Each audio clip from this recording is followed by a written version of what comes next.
Hi hello good morning. This is your Vedant Maurya, scientific student federation Telangana రాష్ట్ర అధ్యక్షుడు. రోజు రోజు ఈ కులం పేరుతో మతం పేరుతో ఎన్నో అఘాయిత్యాలు చూస్తూ వస్తున్నాము. నిన్నగాక మొన్న మేడారం జాతరలో ఫుడ్ జిహాద్ అనే పేరుతో ఒక హిందువులు ఒక ముస్లిం పైన చేసినటువంటి దౌర్జన్యాన్ని మనము చూసాము.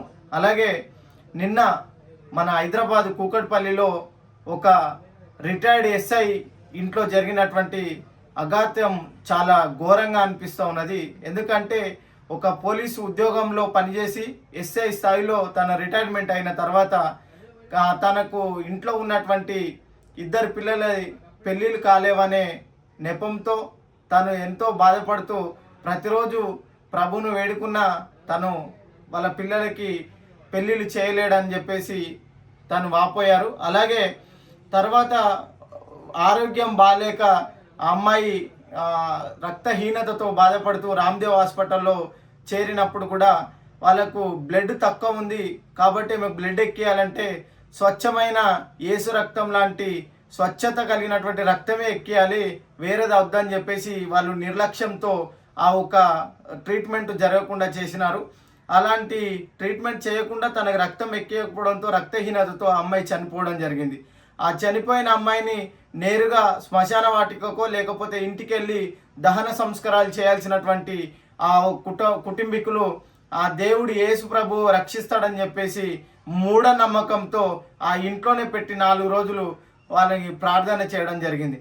అంటే నేడు చనిపోక ముందు హాస్పిటల్కి వెళ్ళి హాస్పిటల్లో చూపించుకొని మన ఆరోగ్యాన్ని మెరుగుపరుచుకోవాల్సిన ఈ సైన్స్ యుగంలో కూడా ఈ మూఢనమ్మకాలు నమ్మి దేవుడు అని లేకపోతే మతము అని ఇంకొక ప్రార్థనలు అని లేకపోతే ఇంకొక దగ్గరికి అని చెప్పేసి మనుషుల యొక్క జీవితాలను నాశనం చేసుకున్నటువంటి పరిస్థితి నేడు మనం చూస్తూ ఉన్నాం.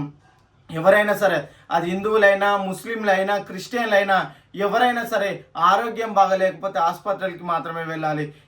ఈ కొంతమంది మొత్తం క్రిస్టియానిటీ తప్పని నేను చెప్పట్లేదు. కొంతమంది ప్రజల యొక్క మనస్తత్వాన్ని వాడుకొని ప్రజల్ని వాడుకొని వాళ్ళ యొక్క అవసరాలను వాడుకొని డబ్బులు దన్నుకోవడం కోసం మాత్రమే ఈ పేరాయిల్ అని చెప్పేసి లేకపోతే ఇంకోటి ప్రార్థనలు అని చెప్పేసి సామాన్య ప్రజలని ఆగం చేస్తూ వాళ్ళకు ఒకవేళ ఆరోగ్యం బాగలేకపోతే హై హాస్పిటల్లోకి అంటే పెద్ద పెద్ద హాస్పిటల్ కార్పొరేట్ హాస్పిటల్లోకి వెళ్ళి వాళ్ళు ట్రీట్మెంట్ తీసుకుంటూ సామాన్య జనాలను మాత్రము ఇలా ప్రార్థనల పేరుతో ప్రేయర్ ఆయిల్ పేర్లతో మోసం చేస్తూ వాళ్ళ ప్రాణాలు తీస్తున్నారు. కాబట్టి ఈ దొంగ బాబాలని దొంగ స్వాములని దొంగ పక్కీర్లని నమ్మకుండా మీ యొక్క మనసుని నమ్ముకొని మీ బిలీవ్ సిస్టమ్ నేను కాదంటలేను, మీరు ఎవరైనా బిలీవ్ చేసుకోండి. కానీ మూఢనమ్మకాల బారిన పడి మీ ప్రాణాలు కోల్పోయి మీ తల్లిదండ్రులకి మీ బిడ్డలకి ఈ సమాజానికి చెడ్డ పేరు తీసుకొచ్చి వాళ్ళకు శోక సముద్రంలోకి ముంచే ప్రయత్నం చేయొద్దని చెప్పేసి మా సైంటిఫిక్ స్టూడెంట్ ఫెడరేషన్ నుంచి మేము వేడుకుంటా ఉన్నాం. ఈ సమాజంలో సైన్స్ రోజు రోజుకు అభివృద్ధి చెందుతున్నది. మనము చంద్రగ్రహం వరకు వెళ్తున్నాము, ఇంకా మిగతా గ్రహాల్లో కూడా వెళ్ళే ప్రయత్నం చేస్తున్నాము. ఒకవేళ భూగర్భంలో ఏముందో చూడగలుగుతున్నాము, సముద్రంలో ఏముందని చెప్పేసి చూడగలుగుతున్నాము. ఈ ప్రపంచంలో ఎక్కడ ఏం జరుగుతుందో మనం చూడగలుగుతున్నాము.